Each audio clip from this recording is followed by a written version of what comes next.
sa volonté d'indépendance au nez et à la barbe du général de Gaulle, dont le moins qu'on puisse dire est qu'il prend très très mal l'affront. Le SDEC lance l'opération Persil, qui consiste à inonder la Guinée de fausses monnaies pour couler l'économie du pays. Les services forment des groupes d'armées d'opposants guinéens, notamment depuis le Sénégal. On tente d'éliminer physiquement Sékou Touré. Toutes les tentatives échouent, dont l'une d'elles de façon rocambolesque. Ils ont cherché à assassiner à plusieurs reprises le leader de l'indépendance de la Guinée. Ils ont monté beaucoup d'opérations contre lui via les services secrets français et la DGSE pour l'assassiner, mais ils n'ont pas pu le faire. Et toutes ces opérations ont échoué contre lui. Mais les Français ne se sont pas arrêtés là, c'est-à-dire aux attentats contre sa vie. Mais ils ont coulé systématiquement l'économie de la Guinée, tout d'abord en bloquant le franc, parce que la Guinée était aussi dans la zone CFA. Donc, qu'est-ce qu'on va faire? On va bloquer tout ce qui a comme devise venant de la Guinée. On a mis un cachet spécial dessus, de sorte que dès que l'argent de la Guinée sort de la Guinée, cet argent ne peut pas être utilisé dans les autres pays. Sékou Touré va décider de créer une monnaie. Les Français vont émettre de faux monnaies pour inonder le pays et couler ainsi également ce projet, enfin cette réalisation de Sékou Touré. Sylvanus Olympio, qui s'est battu durant des années pour le Togo et qui a été assassiné tout simplement parce que il s'était opposé à la France et que il avait voulu signer un accord avec la Banque de France pour sortir le Togo de la zone franc CFA et créer une autre monnaie. C'est-à-dire, il avait voulu signer cet accord le 15 janvier 1963. Le 13 janvier, il a été assassiné. Donc, quand il a été assassiné, on n'a même pas autorisé que son corps puisse reposer au Togo. Son corps repose au Bénin. Et depuis lors, bon, son corps continue d'être au Bénin, jusqu'à présent. Ouais. Voilà, comme je vous l'ai dit, le général de Gaulle. C'est lui, vous pouvez noter ça, vous pouvez aller vérifier au journal officiel. Le voilà, celui qui a créé le franc CFA. Et à partir de là, se dégagent des privilèges. Le franc CFA se fabrique à Chamalières, notez-le, prenez-le. Vous pouvez appeler tout de suite. Comme aujourd'hui c'est samedi, sinon demain, lundi, ils vont répondre. C'est là se fabrique à Chamalières le franc des colonies françaises d'Afrique, en abrégé le franc CFA. Donc, à partir de là, vous voyez bien, comme on dit, le Conseil des ministres peut dévaluer ou réévaluer le franc CFA. Ça, c'est sur papier. Mais dans la réalité, c'est autre. Pourquoi? C'est ce que nous dit le ministre français, le premier ministre français, en la personne de M. Édouard Balladur.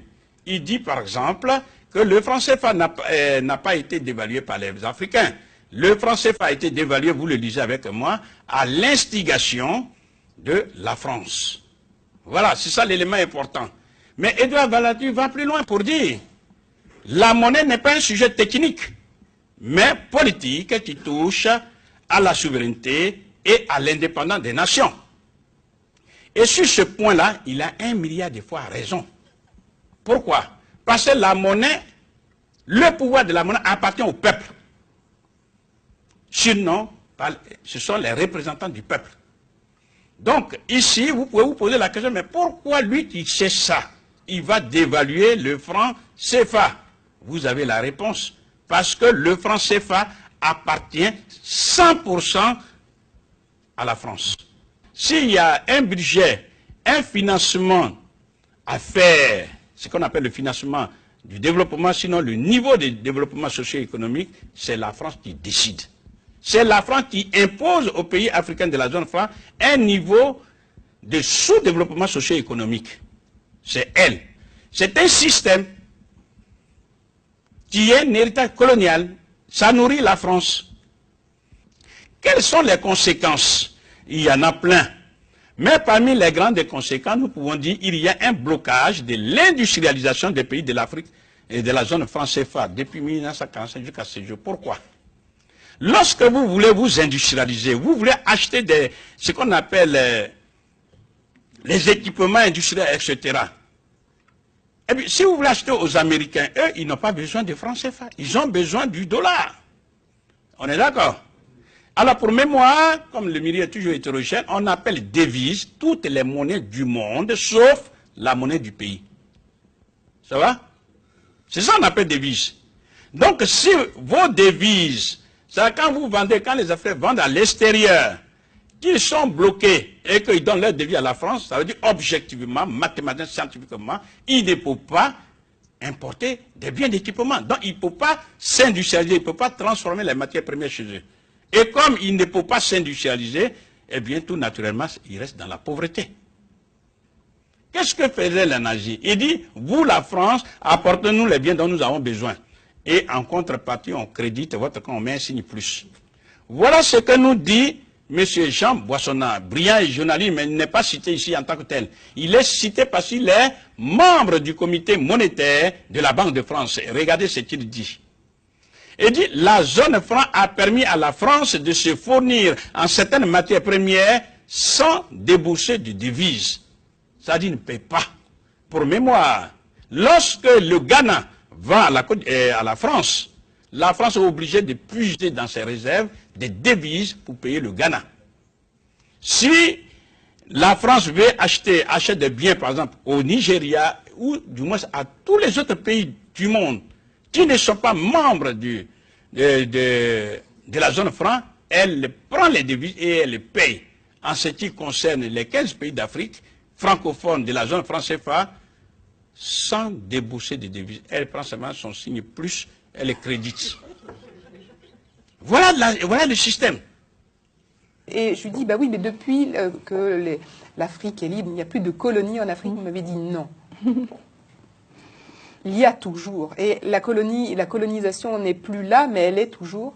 Elle est là. Elle est là. Elle est dans la tête, mais elle est aussi économique. Elle est largement économique. Il suffit de penser au système du CFA qui est un racket d'une... S'il n'y avait plus de CFA, moi je ne suis pas sûre que la France elle ferait ça hein, quand elle se tiendra en Afrique. Hein.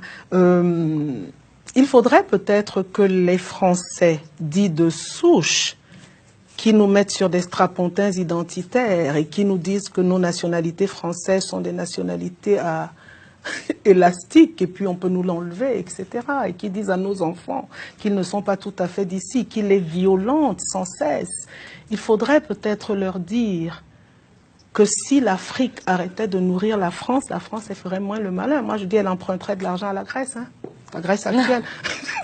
Et alors, moi, j'aimerais avoir votre avis sur ce qu'on appelle le grand homme, puisque c'est la grande référence politique française. Tout le monde se réclame de De Gaulle, on est tous gaullistes, hein, c'est souvent ce que les hommes politiques... En tout cas, certains hommes politiques...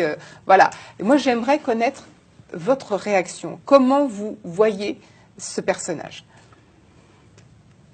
Je vais être un peu iconoclaste, hein, je pense. Vous pouvez. Déjà, je reviens quand j'étais petite. Je me suis toujours demandé pourquoi on chantait les louanges d'un monsieur qui n'était pas sur le front de la guerre. C'est très personnel. Je me disais pourquoi le général de Gaulle et pas le général Leclerc, puisqu'on me disait que le général Leclerc, lui, il avait été au combat. Donc je ne comprenais pas trop. On m'a dit qu'il a fait de la résistance depuis l'Angleterre. Bon. Nous savons que